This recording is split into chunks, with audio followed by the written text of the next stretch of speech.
Hello बच्चों आपका हमारे यूट्यूब चैनल दीपक सर क्लासेस में स्वागत है। बच्चों आज की क्लास में एक्सरसाइज 6.3 का क्वेश्चन नंबर 2 करेंगे। ठीक है, एक बार क्वेश्चन को रीड करो। ठीक है, क्वेश्चन में क्या कह रखा है ध्यान से समझना।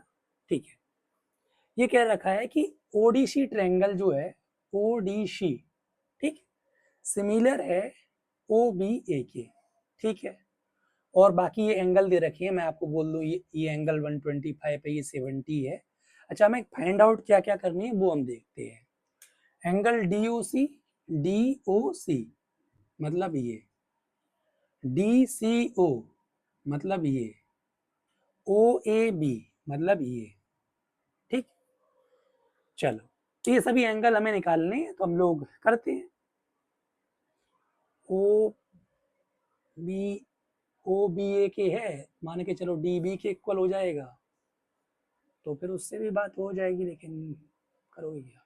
चलो ठीक है, हम निकालते हैं, समझना। देखो सबसे पहले ये एक स्ट्रेट लाइन दिख रही है आपको, स्ट्रेट लाइन पे बने हुए एंगल का सम 180 होता है लीनियर पेयर से। तो एंगल डीओसी प्लस मैं 125 लिख दे रहा हूँ क्योंकि equal to 180 linear pair straight line पे बने हुए एंगल का सम।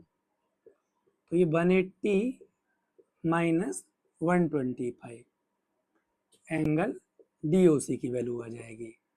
समझ में आ रहा है? 55 डिग्री। तो एंगल डीओसी हमारा 55 हो जाएगा। तो डीओसी तो हमने निकाल लिया, ये मैं इधर, ये हमारा 55 आ गया। क्लियर? अब सुनो, एंगल सम प्रॉपर्टी से इस ट्रायंगल में एंगल सम प्रॉपर्टी निकाल लगा दूं तो ये एंगल भी आ जाएगा। ठीक, अब देखो इन ट्रायंगल ओडीसी, अब ओडीसी जब लिख दिया है तो मैं, जब ट्रायंगल ऊपर लिख ही दिया है तो मैं ऐसे लिख सकता हूँ angle O plus angle D plus angle C, क्योंकि मैंने ऊपर ओडीसी ट्रायंगल मेंशन कर दिया है। वैसे मैं इसे एंगल ओ नहीं लिख पाता क्योंकि एंगल ओ तो फिर इधर इधर भी हो सकता है, समझ रहे हो। तो ओडीसी लिख दिया है तो समझ जाएगा टीचर। ठीक है, अच्छा समझना, इसकी वैल्यू 55 आई है। ठीक, अच्छा ये D70 है और एंगल सी मतलब यानी DCO जो कि आपको निकालना है, इसको मैं DCO ही लिख देता हूँ ताकि डायरेक्ट है ना आंसर आ जाएगा। अब इसे ऐड कर लेते हैं।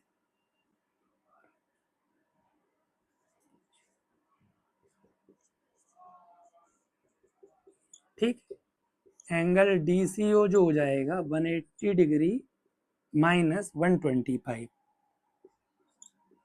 डिग्री। समझ में आ रहा है?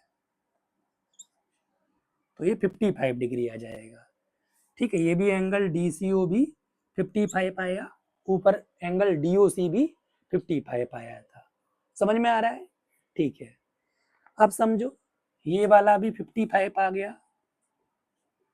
अब एक एंगल और निकालना बाकी है, वो कौन सा है? वो ये एंगल है। ठीक, अच्छा इन्होंने पैरेलल पैरेलल तो कहा नहीं है कि जो मैं ऐसे अल्टरनेट लगा लूं, ऐसा तो कहीं गिवन नहीं है कि ये लाइन डीसी पैरेलल है बी की, ऐसा कुछ गिवन नहीं है। तो सुनो मेरी बात, बात क्या, एंगल ओडीसी सिमिलर दिया है, ध्यान समझना। देखो ट्रायंगल ओडीसी सिमिलर दिया है ट्रायंगल ओ भी एक ही, तो आपको एक प्रॉपर्टी पता होगी, जब दो ट्रायंगल सिमिलर होती है तो कोरस्पॉन्डिंग एंगल इक्वल होती है। यानी एंगल ओडीसी, ओडीसी किसके इक्वल होगा? ओ बी ए के, है ना, ओ बी ए के होगा। या डायरेक्ट तो हम ए निकाल नहीं पाएंगे, क्यों? क्योंकि अगर ए निकालने के लिए ओ सी डी, हाँ हो जाएगा, सी ए के होगा ना, मतलब देखा जाए ये सी एंगल ए के होगा तो सी का मतलब क्या, एंगल ओ सी डी, सी बीच में आएगा ना। तो एंगल ओ सी डी, क्योंकि मुझे ए निकालना है, बात को समझो, ए निकालना है तो एंगल ए जो होगा वो सी के इक्वल होगा, क्योंकि ये प्रॉपर्टी है क्रॉसपॉन्डिंग एंगल इक्वल होते हैं। तो मैं डायरेक्ट इसे एंगल ए इक्वल टू सी ना लिखकर पूरा नाम लिख दे रहा हूं। ठीक है, यानी एंगल ए को भी लिख देता हूं angle O B A. Sorry O A B बीच में आएगा ना, ओ ए बी। तो ये दोनों एंगल इक्वल होंगे किससे, C P S T, corresponding parts of similar triangle. ठीक है, तो यानी एंगल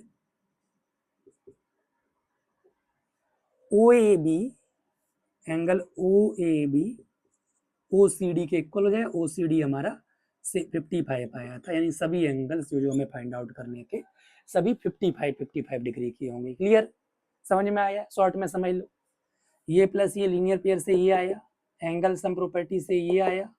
ठीक, ये पैरेलल दी होती तो मैं अल्टरनेट से निकाल लेता, ये अगर दी होती, जो कि नहीं दी गई, तो हमें ये सिमिलर दिया गया था, तो कुछ ना कुछ काम के लिए दिया गया होगा, तो यहाँ से मैंने क्रॉसपोंडिंग एंगल इक्वल देख लिए। समझ में आया? ठीक है, देख लो फिर आगे बढ़ते हैं।